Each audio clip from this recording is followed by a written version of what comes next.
पंजाब सरकार वाले मामलों की गुंजल सिद्धि ना हुई। शरीफ ਅਤੇ ਜ਼ਰਦਾਰੀ गठजोड़ ने मुल्क तबाह कर देना है। इमरान खान चौखियां बारिशां कारण फौज मुखी वालों भी इमदाद की पेशकश। निक्के वाही बीजी करन वाले जिम्मेदार जमीनां वेचन लग पे। अनवर मकसूद होरां दे ड्रामे 14.5 अगस्त का टीजर रिलीज। ये पंजाबी रेडियो यूएसए है पाकिस्तान तो खबरां नाल मैं हां परवीन मसूद। ਵਧੇਰੀ ਜਾਣਕਾਰੀ ਲਈ ਪੰਜਾਬੀ ਰੇਡੀਓ यूएसए ਦੇ ਪੇਜ ਨੂੰ ਲਾਈਕ ਕਰੋ, ਸਬਸਕ੍ਰਾਈਬ ਕਰੋ ਤੇ ਬੈਲ ਦੇ ਬਟਨ ਨੂੰ ਪ੍ਰੈਸ ਕਰਨਾ ਨਾ ਭੁੱਲਣਾ। पंजाबी रेडियो यूएसए ਦੇ ਸੁਣਨ ਵਾਲਿਆਂ ਨੂੰ ਦੱਸਦੇ ਜਾਈਏ ਕਿ ਪੰਜਾਬ ਸਰਕਾਰ ਵਾਲਾ ਮਾਮਲਾ ਅਦਾਲਤੇ ਅਪੜਨ ਤੋਂ ਮਗਰੋਂ ਪੰਜਾਬ ਸਰਕਾਰ ਨੇ ਜੱਜਾਂ ਦੇ ਫੁੱਲ ਕੋਰਟ ਬਣਾਉਣ ਦੀ ਅਪੀਲ ਕਰ ਦਿੱਤੀ ਸੀ, ਜਦਕਿ ਇਸ ਕੇਸ ਤੇ 3 ਰੁਕਨੀ ਬੈਂਚ ਨੇ ਅੱਜ ਸੁਣਾਈ ਕਰਨੀ ਸੀ। ਇਹ ਸੁਣਾਈ ਚੀਫ ਜਸਟਿਸ ਉਮਰ ਅਤਾ ਬੰਦਿਆਲ ਹੋਰਾਂ ਦੀ ਛਤਰਛਾਵੇਂ ਕੀਤੀ ਜਾਣੀ ਸੀ, पर पंजाब सरकार का आखना है कि फुल बेंच बनाया जाए। 3 जजां दे बेंच नूं असीं नहीं मानते, पर अपने सुनन वाले नूं दसदे जाइए कि इस केस का फैसला 3 रुकनी बेंच ही करेगा, फुल कोर्ट नहीं बनाया जाएगा। ये आखना है सुप्रीम कोर्ट ऑफ पाकिस्तान का।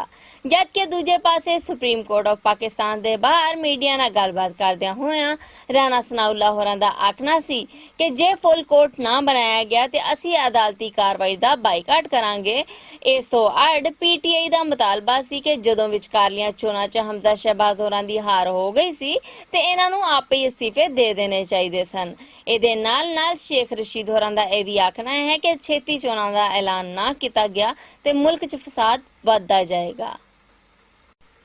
पाकिस्तान तहरीक इंसाफ के प्रधान इमरान खान होरां दा आखना है कि शरीफ ਅਤੇ ਜ਼ਰਦਾਰੀ गठजोड़ ने मुल्की मईशत का बेड़ा गर्क कर दिता है, क्योंकि इन्हां नूं पंजाब दी आवाम दे फैसले तो पता लग गया है कि आवाम की चाहुंदी है।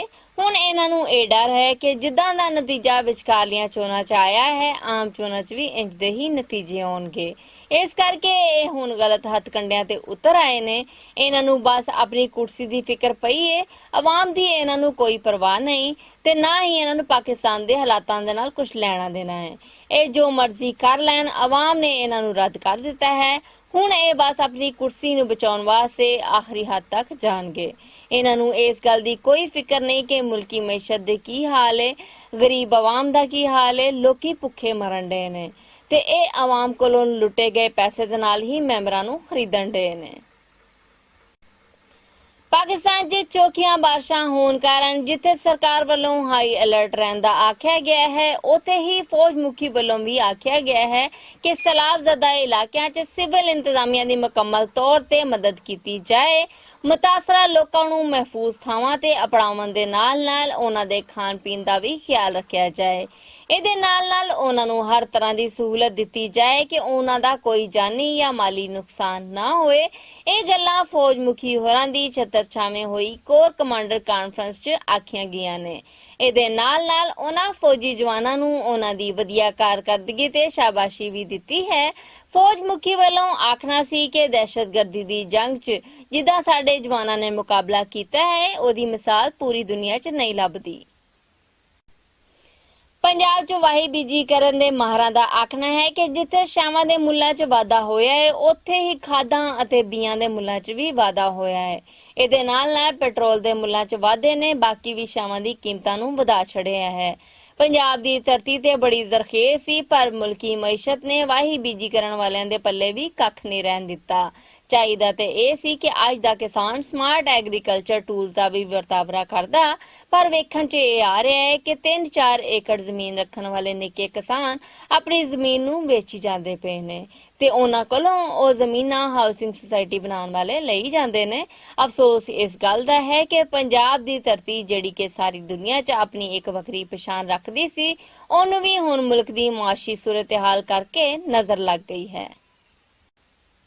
पाकिस्तान दे कहानीकार, लेखक, ड्रामा निगार ਅਤੇ ਹਾਸੇ ਮਜ਼ਾਕ ਨੂੰ ਤੋੜ ਚਾੜਨ ਵਾਲੇ ਅਨਵਰ ਮਕਸੂਦ ਹੋਰਾਂ ਦਾ ਥੀਏਟਰ ਡਰਾਮਾ 14.5 अगस्त ਇਸ ਵਾਰੀ ਪਾਕਿस्तान ਦੇ ਵੱਡੇ ਦਿਨ यानी 14 अगस्त ਤੇ ਪੇਸ਼ ਕੀਤਾ ਜਾ ਰਿਹਾ ਹੈ। इस ड्रामे का टीजर प्रोडक्शन टीम ने अपने इंस्टाग्राम अकाउंट से चला दिता है, जिन्होंने लोगों ने बड़ा पसंद किया है। इस टीजर राहीं पता लगता है कि इहदे विच कायदे आजम और महात्मा गांधी होरां नूं विखाया गया है। ਅਤੇ ਇੱਕ ਫੋਟੋਗ੍ਰਾਫਰ ਫੋਟੋ ਬਣਾਉਣ ਦੀ ਕੋਸ਼ਿਸ਼ ਕਰਦਾ ਪਿਆ ਹੈ, ਪਰ ਫੋਟੋ ਬਣਾਉਣ ਵਿਚਕਾਰ ਕਾਇਦ-ਏ-ਆਜ਼ਮ ਅਤੇ ਮਹਾਤਮਾ ਗਾਂਧੀ ਹੋਰਾਂ ਦੇ ਵਿਚਕਾਰ ਕੋਈ ਬਹਿਸ ਹੋ ਰਹੀ ਹੈ। ਸੁਣਨ ਵਾਲਿਆਂ ਨੂੰ ਦੱਸਦੇ ਚਾਹੀਏ ਕਿ ਅਨਵਰ ਮਕਸੂਦ ਹੋਰੀ ਇਸ ਤੋਂ ਪਹਿਲਾਂ ਪੌਣੇ 14 ਅਗਸਤ ਅਤੇ ਸਵਾ 14 ਅਗਸਤ ਵੀ ਪੇਸ਼ ਕਰ ਚੁੱਕੇ ਨੇ, ਜਿਨ੍ਹਾਂ ਨੂੰ ਲੋਕਾਂ ਨੇ ਬਹੁਤ ਪਸੰਦ ਕੀਤਾ ਸੀ ਤੇ 14.5 ਅਗਸਤ ਵੀ ਉਹਨਾਂ ਹੀ ਡਰਾਮਿਆਂ ਦੀ ਇੱਕ ਲੜੀ ਹੈ। ਪਾਕਿਸਤਾਨ ਤੋਂ ਹੁਣ ਤੱਕ ਲਈ ਇੰਨਾ ਹੀ। ਵਧੇਰੀ ਜਾਣਕਾਰੀ ਲਈ ਪੰਜਾਬੀ ਰੇਡੀਓ ਯੂਐਸਏ ਦੇ ਪੇਜ ਨੂੰ ਲਾਈਕ ਕਰੋ, ਸਬਸਕ੍ਰਾਈਬ ਕਰੋ ਤੇ ਬੈਲ ਦੇ ਬਟਨ ਨੂੰ ਪ੍ਰੈਸ ਕਰਨਾ ਨਾ ਭੁੱਲਣਾ। ਮੈਨੂੰ ਪਰਵੀਨ ਮਸੂਦ ਨੂੰ